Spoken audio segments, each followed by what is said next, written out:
So hello everyone, कैसे हैं आप लोग। अगर मैं आपसे बोलूं कि आज आप जो क्वेश्चन करोगे कल आपके एग्जाम में आ जाएंगे तो कैसा होगा। आज हम लोग डिस्कस करने वाले हैं आईआईटी के 40 ऐसे क्वेश्चन जिससे कि एक तो आपका पूरा पूरा सिलेबस रिवाइज हो जाए और यही क्वेश्चंस आपके एग्जाम में आ जाए तो आपके लिए बहुत ज्यादा अच्छा हो जाएगा। सो इस वीडियो को बिल्कुल भी मिस मत करना। और उसी के साथ में एक और चीज बता देता हूं, आईआईटी का पेपर थोड़ा अलग होता है तो इसीलिए यहां पर मैंने इसका एक पेपर अपलोड किया है ताकि आपको आइडिया मिल जाए। तो वो वाला पेपर एक बार जरूर से देख लेना और फिर उसके बाद क्वेश्चंस देख लेना और फिर उसके बाद में बस एक बार वन शॉट देख लेना, खेल खत्म है। तुम्हारे आईटी के अंदर तो 50 आउट ऑफ 50 आएंगे और अगर हमें पता नहीं क्योंकि हमने तो पढ़ा ही अभी बस आईटी है ना। तो देखो, सबसे पहले सबसे आसान टॉपिक से स्टार्ट करते हैं। सबसे पहला क्वेश्चन बड़ा ही आसान है कि explain any 4 data types of DBMS. कि भैया डीबीएमएस में कौन से 4 डेटा टाइप होते हैं। तो सीधा सीधा हम लोग स्टार्ट करते हैं। सबसे पहले हमारे पेन का कलर चेंज हम लोग कर लेते हैं। चलो येलो ले लेते हैं। आपका फेवरेट कलर कौन सा है कमेंट करो, ठीक है। अब देखो, सबसे पहले तो ये समझो कि डीबीएमएस की फुल फॉर्म होती है डेटाबेस मैनेजमेंट सिस्टम। इसमें क्या होते हैं, यहां पर मेनली हमारे पास में 4 टाइप के डेटा होते हैं। सबसे पहला होता है यहां पर इंटीजर। अब इंटीजर के अंदर क्या होता है, आईएनटी से हम लोग इसको रिप्रेजेंट करते हैं और इसमें हम क्या करते हैं, इसमें स्टोर करते हैं हम लोग whole numbers without decimal points. अब इसमें जैसे कि यहां पर इसको स्टूडेंट आईडी भी बनाया जा सकता है, फिर एज बनाया जा सकता है। उसमें हमें स्टोर करने के लिए हम लोग क्या यूज करते हैं हम लोग इंटीजर को। अब आप मुझे बताओ, क्या मैं यहां पर -1 को स्टोर कर सकता हूं, इसमें -2 को स्टोर कर सकता हूं, क्योंकि 1 और 2 भी तो क्या होते हैं, वो होते हैं इंटीजर। तो क्या ऐसा हो सकता है कि मैं 1 और 2 को स्टोर कर सकता हूं, यस या फिर नो। अब आपने यहां पर ध्यान से देखा होगा कि इसमें लिखा हुआ है होल नंबर्स। तो होल नंबर्स कहां से स्टार्ट होते हैं, वो स्टार्ट होते हैं 0 से लेकर के इंफिनिटी तक। सबसे बड़ा नंबर मेरे पास में, तुम्हारे पास कौन सा नंबर है। मैंने एक बार पूछा था एक स्टूडेंट से कि भैया तुम्हारे दिमाग में जितना बड़ा नंबर आए उतना बड़ा नंबर सोच लो। मैं तुमसे हमेशा बड़ा ही सोचूंगा क्योंकि मैं तुमसे 10x ज्यादा सोच रहा हूं। तो ये जो नंबर होते हैं ना, तो आपको बस सिंपल से इसमें ध्यान रखना है कि अगर कोई भी होल नंबर होगा तो हम लोग उसको किस में सेव करेंगे, वो सेव करेंगे हम लोग इंटीजर में। फिर उसके बाद में यहां पर नेक्स्ट आता है, जैसे कि अगर आपको इसका जैसे कि क्रिएट ए स्टूडेंट टेबल, तो एज के आगे हम लोग INT इसका यूज करते हैं। फिर उसके बाद में नेक्स्ट आता है, वो आता है यहां पर वेरिएबल कैरेक्टर। अब वेरिएबल कैरेक्टर में क्या होता है, अब जैसे कि मानो कि अगर हम लोग 1 2 3 यूज करते रहेंगे तो हमें अच्छा नहीं लगेगा। तो एक इंसान ने बोला कि हम एक काम करते हैं कि जैसे कि मेरा फेवरेट लेटर क्या है, जैसे मेरा नाम क्या है, मेरा नाम है यहां पर आयुष। तो आयुष के लिए क्या आ गया, वो आ गया ए। फिर उसके बाद में मेरा रोल नंबर क्या है, वो है 00123। तो अब यहां पर क्या हो, यहां पर वेरिएबल कैरेक्टर आ गए, एक तो इसमें अल्फाबेट आ गए और इसमें नंबर्स आ गए। तो अब इन्हें सभी को सेव करने के लिए क्या होता है, वो होता है हमारे पास में variable character. It is used to store the alpha numeric value such as name, addresses. जैसे कि एड्रेस के अंदर कई बार आ जाता है कि हाउस नंबर 18, हाउस नंबर 14, जो भी आ जाता है। अब आप कहां रहते हो, कहां रहते हो आप, कहां रहते हो आप, इंडिया के अंदर, इंडिया में ही हो ना आप, तो कहां रहते हो कमेंट करके बताना। आप किस सिटी का नाम बता देना। अगर कभी आएंगे तो आपसे मुलाकात जरूर से होगी और अगर हम भी कभी मिले तो हमसे मिल लीजिएगा, ठीक है। भाई क्या बात करता हूं, कभी कभी तो मुझे ऐसा लगता है कि मैं पढ़ाने से ज्यादा ना मैं कॉमेडी कर जाता हूं। तो अब कॉमेडी होती रहेगी, लेकिन सबसे पहले ध्यान रखना कि the length of data varies and saving spaces. अब जैसे कि एक मोस्ट इंपॉर्टेंट चीज होती है कि अगर कभी भी किसी स्टूडेंट की ईमेल आईडी या फिर हमें उसका नेम सेव करना होता है तो हम इसको यूज करते हैं। लेकिन इसके अंदर जो एक क्वेश्चन बहुत ज्यादा आता है, वो आता है कि यहां पर एक कैरेक्टर को सेव करने के लिए हमारे पास में कितना स्पेस लगता है। एक कैरेक्टर को सेव करने के लिए हमारे पास में लगता है 1 बाइट, ठीक है। आप ये बात समझ गए। अब एक कैरेक्टर को सेव करने के लिए 1 बाइट लगता है, फिर वो चाहे इससे नंबर हो या फिर कोई भी एक अल्फाबेट हो, सभी को स्टोर करने के लिए क्या लगेगा, वो लगेगा 1 बाइट। अब जैसे कि इसमें कितने हैं, यहां पर 1 है, 2 है, 3 है, 4 है, 5 है, 6। तो यहां पर कितने कैरेक्टर हैं, 6 कैरेक्टर है। तो कितनी स्टोरेज हो जाएगी, वो हो जाएगी यहां पर 6 बाइट। ये एमसीक्यू में आने वाला है, ध्यान रख लेना, मैं मोस्ट इंपॉर्टेंट चीज बता रहा हूं। और एक और चीज मैं आपसे पूछता हूं कि अगर हमारी जैसे कि इसके अंदर कैपेसिटी होती है, अब जैसे कि 00123, अगर किसी का और बड़ा नंबर हो, उसका 4 5 हुआ, तो अब इसकी कैपेसिटी हो जिसको कि हम लोग रिप्रेजेंट करते हैं, जैसे कि यहां पर ये लिखा हुआ है VACHAR50। तो इसका मतलब ये है कि इसकी जो कैपेसिटी है वो कितने की, 50 की है। लेकिन हमने यूटिलाइज कितना किया है, यूटिलाइज किया है हमने 6 का। तो कितनी साइज हो जाएगी, वो हो जाएगी 6। लेकिन कैपेसिटी 50 की, यूज हम जितना करेंगे उतनी ही स्टोरेज यूज होती है। तो अब आप चलो मुझे ये बताओ कि मैं आपसे एक सवाल पूछता हूं यार। क्या सवाल पूछूं तुमसे, तुम तो आप बड़ी स्मार्ट स्टूडेंट हो, लेकिन पूछा तो जाएगा। देखो, एक वेरिएबल कैरेक्टर है जैसे कि वेरिएबल कैरेक्टर है, उसकी कैपेसिटी कितनी है, उसकी कैपेसिटी है हमारे पास में 100 कैरेक्टर्स की। और अब मैं उसमें क्या नाम स्टोर कर रहा हूं, मैं उसमें नाम स्टोर कर रहा हूं AYU149। तो अब मुझे बताओ कि इसके लिए मुझे कितना स्टोरेज चाहिए होगा, कितने बाइट्स में ये स्टोर होने वाला है। ध्यान रखना कि मैं इसमें वेरिएबल कैरेक्टर 100 यूज कर रहा हूं, तो इसमें कितने बाइट स्टोरेज मैं यूज करूंगा, ये आप मुझे कमेंट करके बताओ। देन फिर इसके बाद में जो नेक्स्ट आता है वो आता है डेसिमल की। अब जरूरी थोड़ी कि भाई नंबर में ही हो, अगर डेसिमल में हो गया तो उस केस के अंदर हम लोग क्या करेंगे, इसका आंसर मैं बताऊंगा, लेकिन पहले एक बार सभी लोग जल्दी से गैस करके अपना कमेंट में अपने विचारधारा कीजिए, क्योंकि हमारे पास में कैपेसिटी है कि हम लोग 100 चीजें स्टोर कर सकते हैं और हमने किया ये, तो इसके अंदर कितने बाइट्स स्टोरेज यूज होती है। अब डेसिमल, या फिर हम लोग इसको बोल सकते हैं फ्लोट, या फिर हम लोग इसे बोल सकते हैं डबल।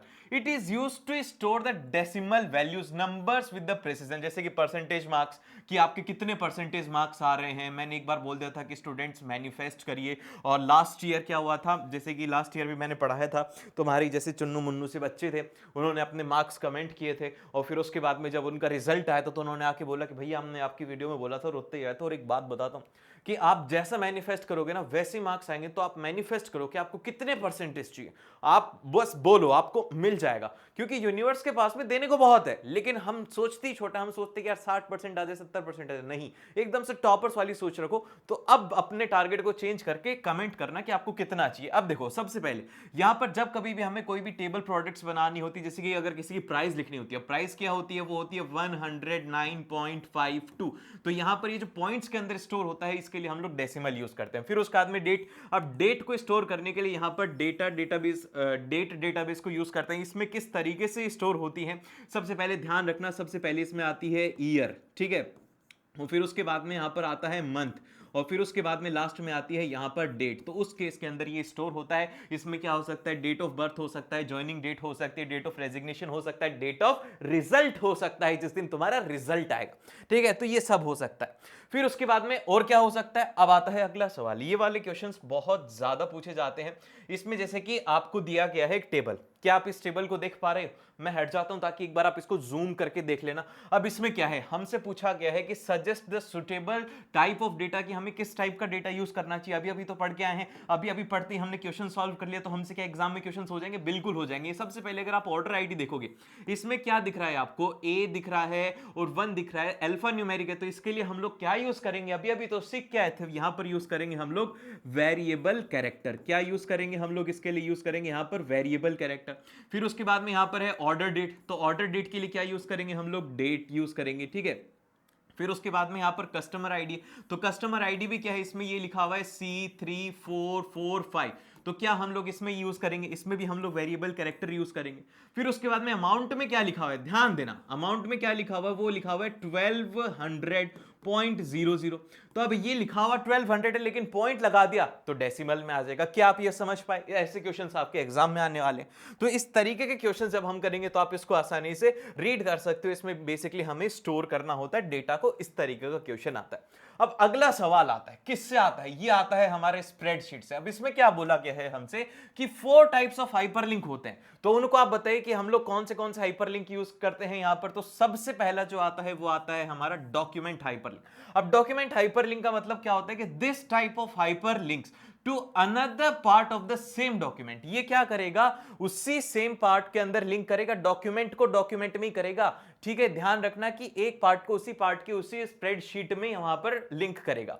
फिर उसके बाद में नेक्स्ट में आता है कि it can be used to navigate between the different sheet cells और section within the same file. Same file में अगर आपको कहीं पर भी जाना है, किसी सेल पर जाना है, किसी एक पर्टिकुलर सेक्शन पे जाना है, तो इसकी मदद से आप वहां पे जा सकते हो। फिर उसके बाद में इसका एग्जांपल हो गया कि linking to a specific cell और range in the another sheet such a sheet A-2। यहां पर ये आपने इसकी वो बता दिया कि भैया शीट 2 के अंदर हमें इस सेल के अंदर जाना है, तो वहां पे आप जा सकते हो। फिर उसके बाद में दूसरा आता है इंटरनेट हाइपरलिंक। अब इंटरनेट हाइपरलिंक का मतलब ये हो गया कि आप ये चाहते हो कि आपने एक स्प्रेडशीट बनाई, आपने क्या किया, आपने एक स्प्रेडशीट बनाई और आपके इस बॉक्स के अंदर कोई एक वैल्यू है, तो कोई यहां पर क्लिक करे तो वेबसाइट के ऊपर चला जाए। तो इसके लिए आप क्या यूज करोगे, यहां पर इंटरनेट हाइपरलिंक यूज करोगे। अब इंटरनेट हाइपरलिंक क्या होता है कि this hyperlink to the web page. किससे लिंक होता है? ये लिंक होता है हमारा वेब पेज के साथ में, ठीक है। क्या ये किसके साथ में लिंक होता है? ये होता है हमारा वेब पेज के साथ में या फिर किसी को ऑनलाइन रिसोर्स के साथ में। इट इज कॉमनली यूज्ड, किसके लिए यूज किया जाता है इसको? Provide a quick access to the external websites और ऑनलाइन डॉक्यूमेंट, कि किसी भी एक एक्सटर्नल वेबसाइट या फिर ऑनलाइन डॉक्यूमेंट्स के लिए इसको यूज में लिया जाता है। Linking to a website such as www.example.com, इसके साथ में हम लोग इसे लिंक कर सकते हैं। देन फिर इसके बाद में एक और आता है, वो क्या आता है? वो आता है हमारा ईमेल हाइपरलिंक। अब ईमेल हाइपरलिंक का भी मतलब यही हो गया कि हमें क्या करना होगा, this hyperlink opens the default email client with the pre filled email address. कि इसमें क्या करेंगे, हम लोग ऑलरेडी एक ईमेल एड्रेस फिल करके रखेंगे, जैसे कि हमने फिल कर दिया abc@gmail.com, क्या कर दिया हमने, ये फिल कर दिया। तो अब इस केस के अंदर क्या होगा, जब भी क्लाइंट ओपन करेगा तो उसका ये ईमेल एड्रेस खुल जाएगा।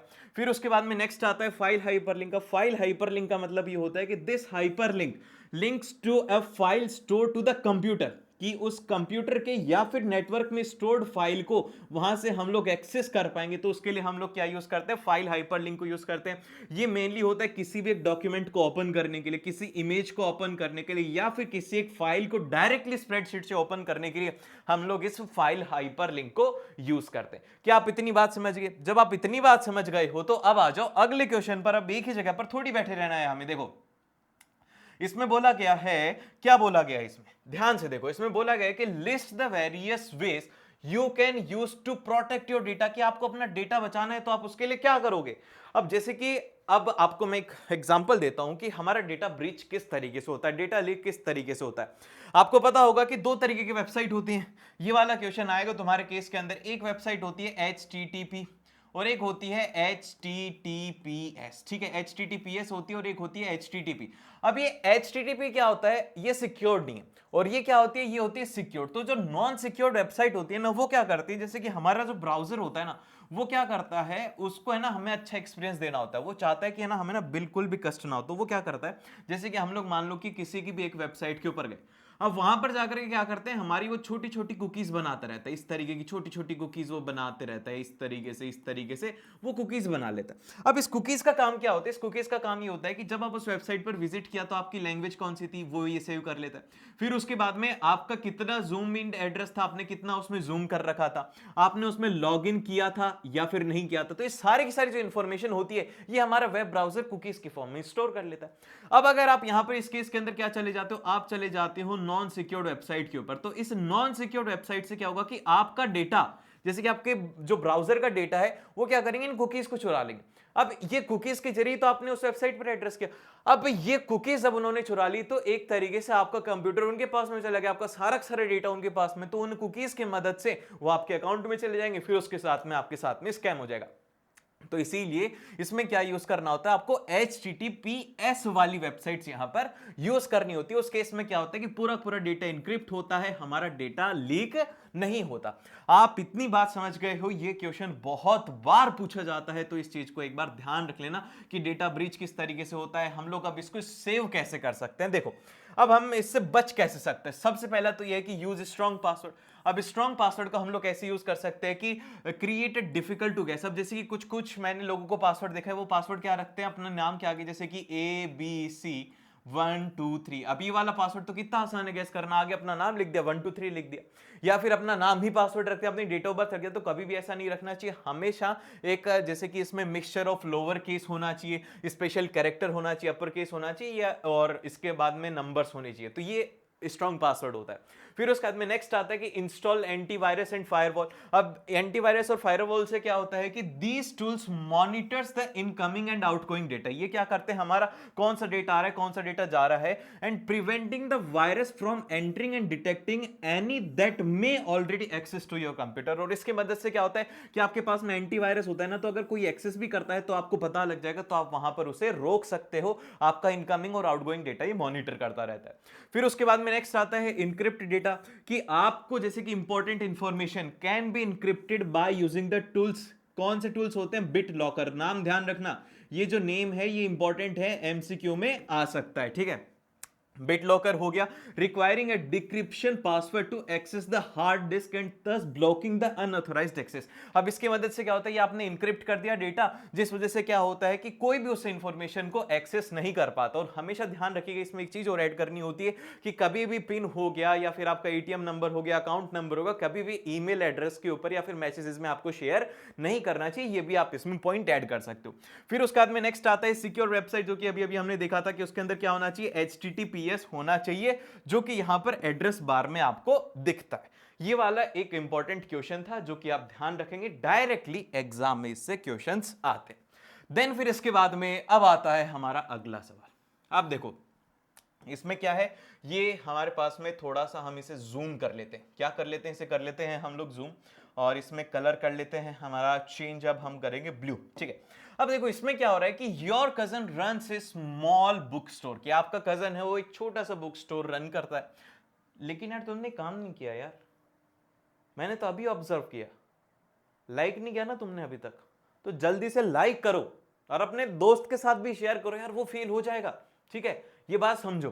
ठीक है, अब हम कहां पर थे, आपका एक कजन है जिसके पास में एक स्मॉल स्टोर है and maintains a inventory of book, वो इन्वेंट्री ऑफ बुक मेंटेन करके रखता है। ही नीड्स टू रिकॉर्ड, उसे क्या करना है, उसे इंफॉर्मेशन रिकॉर्ड करनी है, सच एज बुक टाइटल्स हो गया, ऑथर्स हो गया, ISBNs हो गया, फिर उसके बाद में एक यूनिक नंबर होता है हर एक बुक का, पब्लिकेशन डेट हो गई, प्राइसेस हो गया, स्टॉक लेवल्स हो गया। However he is not familiar with database management system, explain the following concepts to understand him DBMS। बस आपसे ये बोल रहा है कि आप उसे बता दो कि किस में कहां पर क्या क्या यूज करना है। तो हम लोग इसमें इस तरीके से बोलेंगे कि पहले तो उसे हमें बताना है कि भैया डेटाबेस मैनेजमेंट सिस्टम होता क्या है। सबसे पहले हम बोलेंगे कि डेटाबेस मैनेजमेंट सिस्टम क्या होता है, एक सॉफ्टवेयर होता है that allows the user to store, retrieve का मतलब होता है इंफॉर्मेशन स्टोर करने के बाद में उससे आप निकाल भी सकते हो, and manages data in the structured manner, कि एक स्ट्रक्चर्ड मैनर के अंदर पूरे पूरे डेटा को स्टोर करना, उसको निकालना और उसको मैनेज करना ही यहां पर डेटाबेस मैनेजमेंट सॉफ्टवेयर का काम होता है।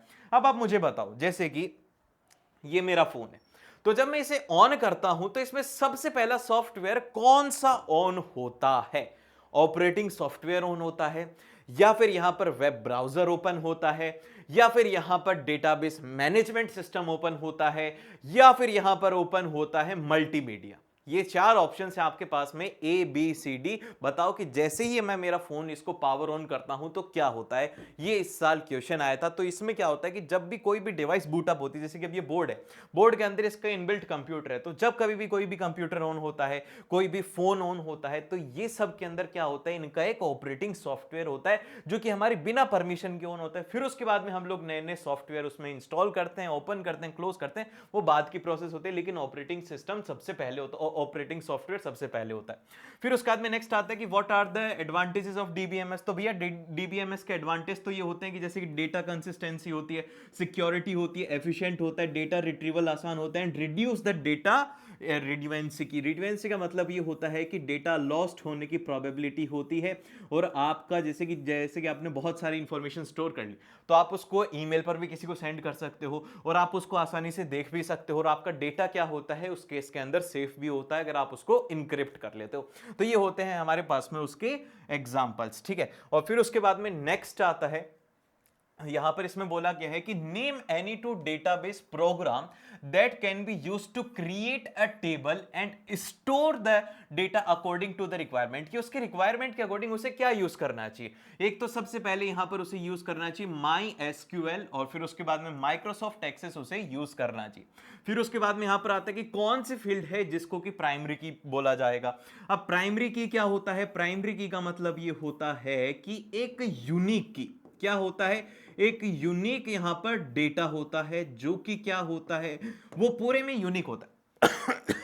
तो देखिए यूनिक डेटा होता है। अब यूनिक डेटा क्या हो सकता है, जैसे कि बुक के लिए यहां पर इसमें बोला क्या है, यहां पर हमें उसने स्टार्टिंग में एक बात बोली थी, ISBN का मतलब होता है कि एक बुक का यूनिक नंबर होता है।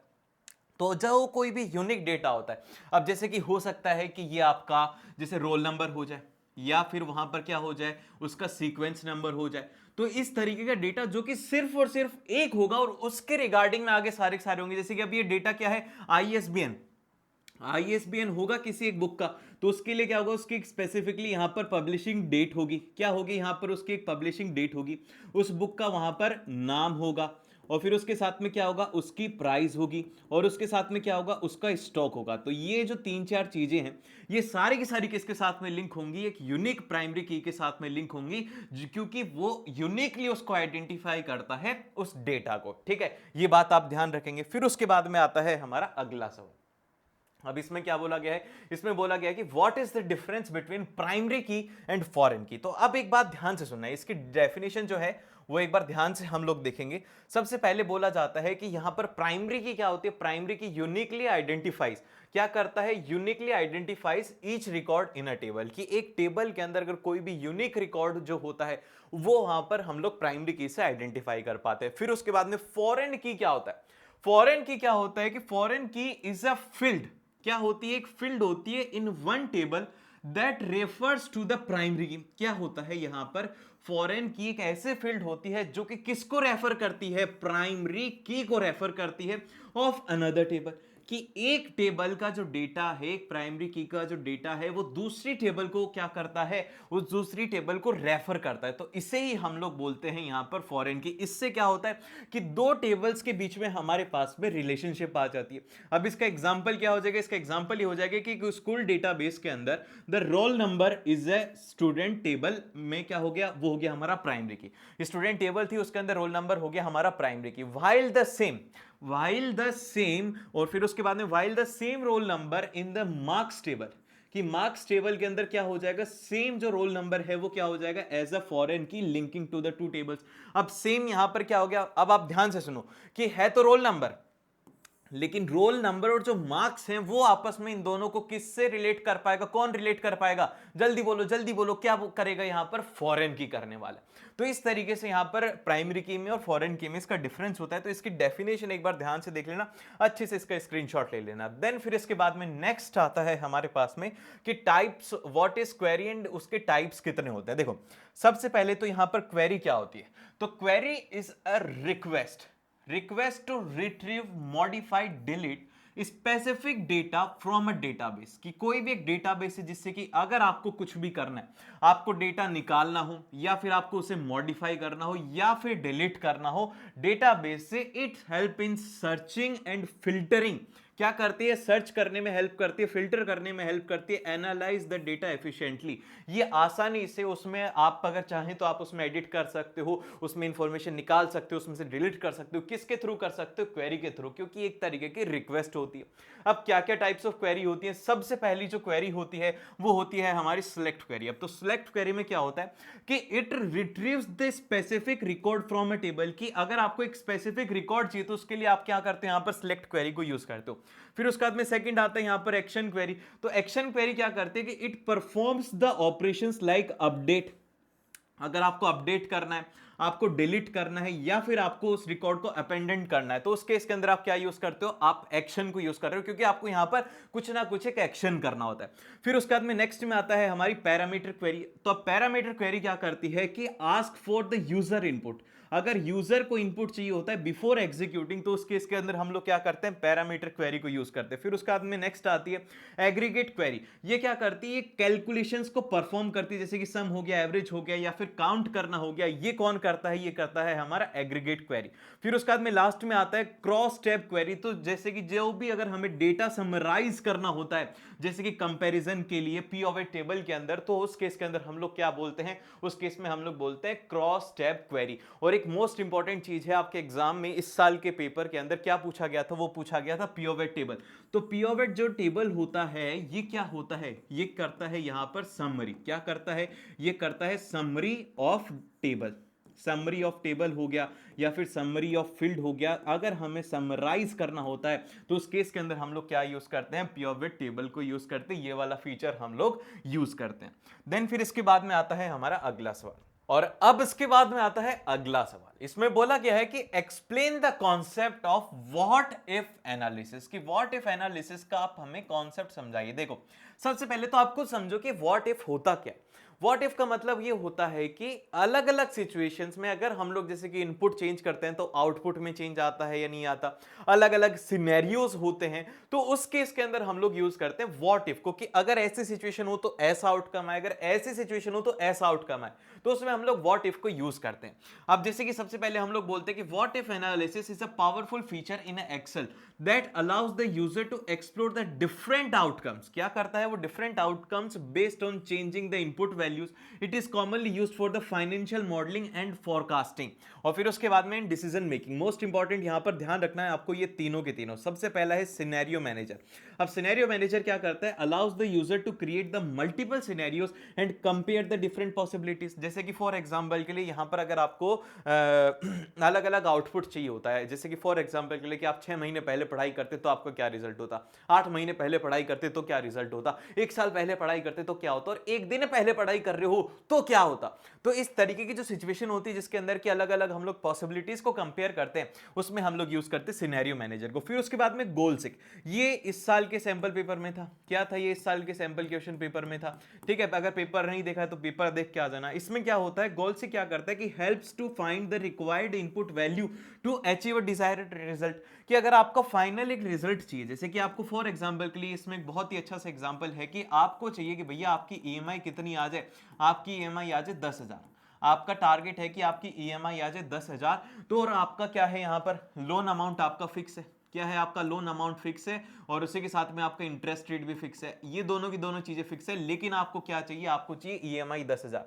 तो अब इसके अंदर एक ही चीज बचती है आपके पास में। आप क्या करो कि आप ड्यूरेशन को चेंज कर दो। क्या आप ड्यूरेशन को चेंज करेंगे तो क्या आपका यहां पर आउटपुट चेंज हो जाएगा? हो जाएगा। तो इसी तरीके से अगर हम लोग एक इनपुट को चेंज करते हैं और हमारे पास में डिजायर्ड रिजल्ट चाहिए होता है इनपुट को चेंज करने से, तो वहां पर हम लोग यूज करते हैं यहाँ पे गॉलसिक को। फिर उसके बाद में नेक्स्ट आता है डेटा टेबल। डेटा टेबल क्या करता है कि displace the multiple outcomes based on the different input values. कि अलग अलग जो वैल्यूज होती है उनके लिए अलग अलग डेटा निकालना होता है, तो उस केस में क्या होता है? वो होता है यहां पर डेटा टेबल। देन फिर इसके बाद में जो नेक्स्ट आता है, और अब इसके बाद में आता है हमारा अगला सवाल जो कि है यहां पर फंक्शंस ऑफ एंटरप्रेन्योर्स। तो देखिए, सबसे पहले तो आप ये एंटरप्रेन्योर को समझिए, ये एक ऐसे इंसान होते हैं जो कि बाकी लोगों से बिल्कुल अलग सोचते हैं। तो इनका काम क्या होता है, इनके क्या क्या फंक्शन होते हैं? सबसे पहले तो एंटरप्रेन्योर्स वो होते हैं जो कि क्या करते हैं? Introduce new product, new services और business models to meet the market demands. कि मार्केट डिमांड्स को मीट करने के लिए नए तरीके के प्रोडक्ट्स इंट्रोड्यूस करते हैं, उसकी एफिशिएंसी इंप्रूव करने के लिए इंट्रोड्यूस करते हैं। तो सबसे पहला पॉइंट आता है इसका इनोवेशन। फिर उसके बाद में दूसरा आता है यहां पर रिस्क टेकिंग। रिस्क टेकिंग का मतलब होता है कि they takes the financial and business risk to establish and grow the ventures, often facing the uncertainty in profits and market conditions. की उन्हें पता नहीं होता कि क्या होगा, कि क्या रिजल्ट आएगा या फिर नहीं आएगा, फिर भी वो क्या करते हैं? कैलकुलेटेड रिस्क लेते हैं। फिर उसके बाद में नेक्स्ट आता है कि organising resources. Entrepreneurs brings together land, labour, capital and ensuring their optimal use for the business success. कि भैया उनके पास में जितनी भी रिसोर्सेज होती है ना, वो उन सभी को बहुत ही ज्यादा अच्छे तरीके से यूज करते हैं एक डिजायर्ड आउटपुट लेने के लिए।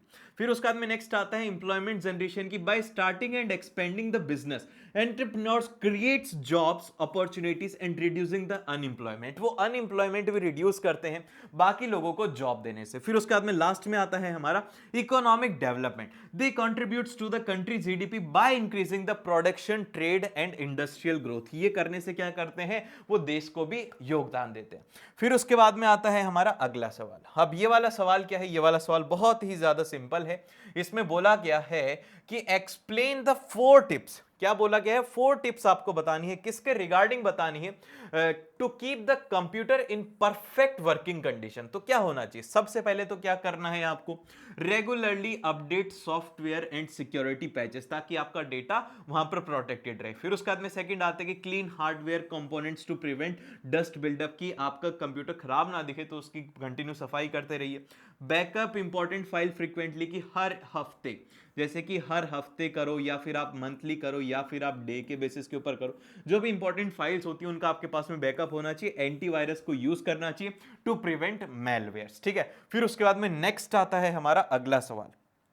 अब इसमें बोला गया है यहां पर कि अब ये ध्यान रखना क्या ध्यान रखना है इसमें कि what are the 7 C's of effective communication. 2 C पूछे गए तो आपको पूरे पूरे याद होनी चाहिए। सबसे पहला क्या होना चाहिए, अब आप खुद सोच के देखो कि कम्युनिकेशन का मतलब क्या होता है कि एक इंफॉर्मेशन दूसरे इंसान तक जानी चाहिए।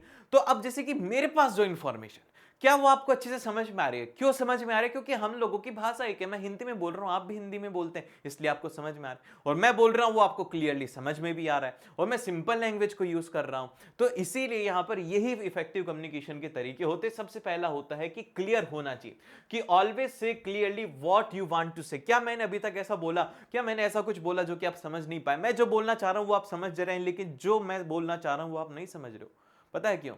हम तो आपस में समझना चाहिए ना, हमारा तो दिल का कनेक्शन था ना, दिल का कनेक्शन है ना हम दोनों का। तो ये बात आपको समझ में आनी चाहिए। समझे नहीं ना अभी तक क्या कहना चाह रहा हूं? एक तो जल्दी से लाइक कर लो यार, तुम सब्सक्राइब नहीं करते हो, ठीक है। फिर उसके बाद में नेक्स्ट आता है कंसाइज। कंसाइज का मतलब ये होता है कि भैया सिंपल लैंग्वेज को यूज करना चाहिए, एंड से ओनली व्हाट इज रिक्वायर्ड। कि फालतू की बात नहीं करनी चाहिए, एकदम से कम कम बोलना चाहिए। अब आप कहोगे कि भैया आप तो हमारे साथ में फालतू की बात कर रहे हो, इतनी देर हो गई, आप तो हमें नई नई चीजें बता रहे हो। मैं तो बताऊंगा, ठीक है, मैं तो बताऊंगा तुम्हें, क्योंकि ये इंपॉर्टेंट है एग्जाम के लिए। फिर उसके बाद में जो नेक्स्ट आता है वो आता है कॉन्क्रीट। अब देखो, और फिर उसके बाद में अगला सी आता है यहां पर कॉन्सेंट्रेट, की use the proper words and phrases in the sentence. की सेंटेंस के अंदर अच्छे वर्ड्स को, प्रॉपर वर्ड्स को यूज करना चाहिए। फिर उसके बाद में करेक्ट होना चाहिए, कि always use the correct spelling and grammar. फिर उसके बाद में कोहेरेंट का मतलब ये होता है कि word should be related to the main topic and make sense. और फिर उसके बाद में नेक्स्ट आता है कि complete, message should be having all the needed information. की क्या आपको इस वीडियो के अंदर सब कुछ मिल रहा है? जी हाँ, सब कुछ मिल रहा है, सारे तरीके के क्वेश्चंस आपको मिल रहे हैं, और वो आपके एग्जाम में आने वाले, तो आपको यहां पर सब कुछ मिल रहा है। फिर उसके बाद में यहाँ पर कर्टियस। कर्टियस का मतलब होता है कि be honest and respectful and friendly with others. कि यहां पर क्या मैं आपके साथ में बदतमीजी कर रहा हूं? क्या मैं आपके साथ में बदतमीजी कर रहा हूं? कितने आराम आराम से मैं बात कर रहा हूं तुमसे। तो ये सब जो चीजें होनी चाहिए, सबसे पहला होता है क्लियर होना, कंसाइज होना, कंसंट्रेट होना, करेक्ट होना, कोहेरेंट होना, कंप्लीट होना और कर्टियस होना। तो ये सारी सारी चीजें आपके पास में एक इफेक्टिव कम्युनिकेशन के लिए होनी चाहिए। फिर उसके बाद में आता है हमारा अगला सवाल। अब इसमें बोला गया है कि व्हाट इज मैक्रो। अब मैक्रो क्या होता है? बहुत ज्यादा इंपॉर्टेंट सवाल है, बहुत बहुत ज्यादा इंपॉर्टेंट है, ये जरूर से पूछा जाएगा। इसमें बोला गया है give any 2 rules that should be followed while naming a macro और अ मॉड्यूल इन कैलेक। ठीक है, अब ये आपको पता होना चाहिए कि कैलेक के अंदर ही एक मैक्रो नाम का एक फंक्शन हम लोग लाइबर ऑफिस में क्रिएट करते हैं। अब मैक्रो क्या करता है? Macro is a sequence of a command that automates the task. कि एक सीक्वेंस ऑफ कमांड होता है जो कि ऑटोमेटिकली टास्क को अपने आप से परफॉर्म करता है। जो भी रिपीटेटिव टास्क होता है ना, उसको अपने आप से परफॉर्म करता है, वो होता है यहां पर मैक्रो। रूल्स फॉर नेमिंग क्या होते हैं? सबसे पहले यहां पर name must be start with the letter, हमेशा लेटर से स्टार्ट होना चाहिए। सेकंड, कि अवॉइड यूजिंग द स्पेसेस और स्पेशल कैरेक्टर्स लाइक अंडरस्कोर। अगर आप इसको डिफाइन कर रहे हो तो इस केस के अंदर आपको क्या करना है? स्पेस यूज नहीं करना है, और स्पेशल कैरेक्टर्स को आपको यूज नहीं करना है। फिर उसके बाद में आता है अगला सवाल। अब इसमें बोला गया है कि आपको क्या पूछा गया? इसमें बोला गया कि what is the main purpose of goal seek. Goal seek का मेन पर्पस क्या होता है कैलकुलेशन के अंदर, मतलब कैल्क के अंदर? मैं पूरा पढ़ रहा हूं, बताओ। गिव एन एग्जाम्पल, इसका एग्जाम्पल भी देना है हमें। तो सबसे पहले हम लोग बोलेंगे कि गोल सिक क्या होता है? In a Calc helps to determine the necessary input values to achieve. इसकी मदद से क्या होता है कि हमें एक स्पेसिफिक रिजल्ट चाहिए होता है, तो हम क्या कर सकते हैं? इसकी मदद से हम लोग गोल सिक की मदद से ले सकते हैं कि भैया हमारे को रिजल्ट चाहिए। अभी अभी हमने जो ईएमआई वाला एग्जांपल लिया था ना, वो इसका एक परफेक्ट एग्जांपल है कि ईएमआई हमें चाहिए फिक्स, तो उसके लिए हम लोग क्या कर सकते हैं? उसकी रेट वगैरह चेंज कर सकते हैं। अब जैसे कि इसमें बोला गया कि if the interest rate needed to be reached to a specific investment goal, हो सकता है कि आपका गोल हो कि आपके पास में कितना हो बैंक अकाउंट में बैलेंस, कितना चाहते हो आप। चलो, मेरा आपसे एक सवाल है कि आप कितना बैंक बैलेंस चाहते हो अपने अकाउंट में? कितना बैंक बैलेंस चाहते हो आप अपने अकाउंट के अंदर? आपका क्या गोल है? तो उस हिसाब से आपको इंटरेस्ट रेट चाहिए होगा, तो वो सब हम लोग किससे कर सकते हैं? गोल सिक की मदद से हम लोग कर सकते हैं। फिर उसके बाद में नेक्स्ट जो आता है वो आता है हमारे पास में कि what is the benefit of grouping drawing objects in a writer. तो इसका मतलब क्या होता है? इसका मतलब ये होता है कि जो ग्रुपिंग ड्राइंग ऑब्जेक्ट्स क्या होते हैं? ग्रुपिंग ड्राइंग ऑब्जेक्ट्स राइटर में क्या करते हैं कि allows for the easier management, alignment and positioning of multiple object such a single unit.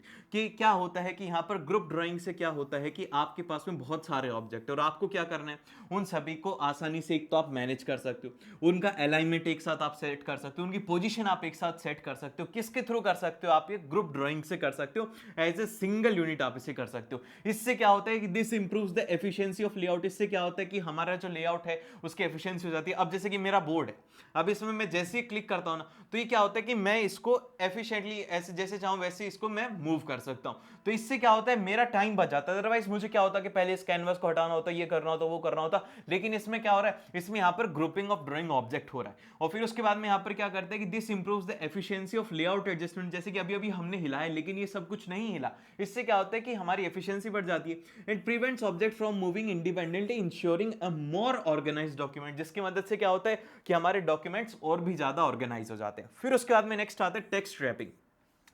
अब ये टेक्स्ट रैपिंग में क्या होता है और इमेज अलाइनमेंट में क्या होता है? देखो, टेक्स्ट रैपिंग का मतलब ये होता है कि यहां पर जब कभी भी, देखो ये ध्यान रखना कि टेक्स्ट रैपिंग का राइटर में मतलब ये होता है कि allows the text to flow around an image, कि एक इमेज के अराउंड में टेक्स्ट को फ्लो करने में कौन हेल्प करता है? टेक्स्ट रैपिंग करता है। और ऑब्जेक्ट मेकिंग द लेआउट, उसकी मदद से क्या होता है कि जो लेआउट होता है वो डायनामिक हो जाता है। जैसे कि मान लो कि यहां पर ये इमेज है और इसके ऊपर हमें अपना एक टेक्स्ट है, उसको इसके आर बार ऐसे घुमाना है, ठीक है, ऐसे घुमाना है। हम कहीं पर भी चाह रहे हैं, यहां पर आए, यहां पर आए, यहां पर आए, तो हम इसमें क्या यूज करते हैं? इसमें हम लोग यूज करते हैं टेक्स्ट, क्या है ये? टेक्स्ट रैपिंग को हम लोग यूज करते हैं। फिर उसके बाद में नेक्स्ट आता है हमारे इमेज अलाइनमेंट। अब इमेज अलाइनमेंट क्या होता है? On the other hand simply position the image in the relation to the surrounding text without affecting the text flow. कि यहां पर ये क्या होता है, इमेज अलाइनमेंट में क्या होता है कि हम लोग जहां पर इमेज को चाहें वहां पर हम लोग शिफ्ट कर सकते हैं टेक्स्ट के साथ में। और फिर उसी के साथ में यहां पर टेक्स्ट रैपिंग क्या करता है? Directly interact with the text whereas the image alignment affects the position of the image. बस इमेज अलाइनमेंट से क्या होता है,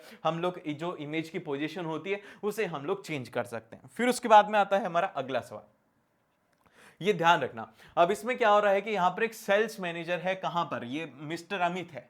ये मिस्टर अमित क्या है? ये है हमारा सेल्स मैनेजर है एबीसी कॉर्पोरेशन का।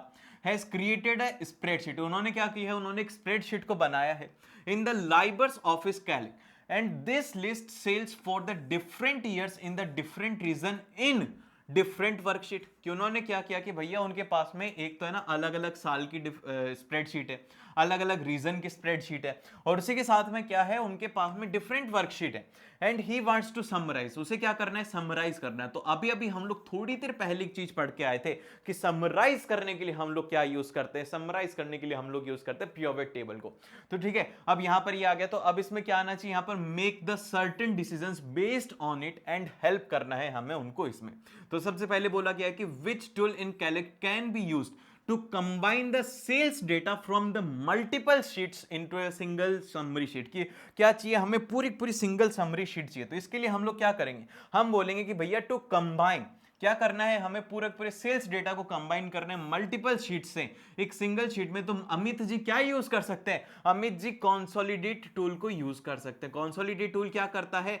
कंबाइन कर देता है। क्या करता है? कंबाइन कर देता है सभी की सभी स्प्रेडशीट को, और उनको क्या देता है? एक सिंगल आंसर, मतलब कि एक सिंगल समरी शीट देता है। आप कहोगे कि भैया आपने तो पियोवेट टेबल बोला था। पियोवेट टेबल का भी सेम काम होता है। जब क्या होता है, हमारे पास में बहुत सारी टेबल्स होती है और उनको समराइज करना होता है, तो उस केस के अंदर हम लोग पियोवेट टेबल को यूज करते हैं। ठीक है, तो फिर उसके बाद में अब इसका सेकंड पार्ट क्या है? इसके सेकंड पार्ट में हमसे कहा गया है, ये बोला गया है कि name the menu option and sub menu options that can be used to generate the combined summary. तो भैया देखो, मेन्यू ऑप्शंस क्या होते हैं? मेन्यू ऑप्शंस एक तरीके से क्या है, हमारे पास में एक डेटा है। क्या है? ये है हमारे पास में डेटा है। और फिर उसके बाद में सब मेन्यू ऑप्शन क्या होता है? सब मेन्यू क्या होता है? ये होता है हमारे पास में कॉन्सोलिडेट होता है। क्या होता है? कॉन्सोलिडेट होता है। भैया स्पेलिंग चेक कर लेना, स्पेलिंग हो सकता है गलत हो गई हो। फिर उसके बाद में नेक्स्ट आता है कि name the function that can be used to display the total of all the sales. अगर सभी के सेल्स को हमें चाहिए तो उस केस के में हम लोग क्या करेंगे? हम लोग सम फंक्शन को यूज करने वाले।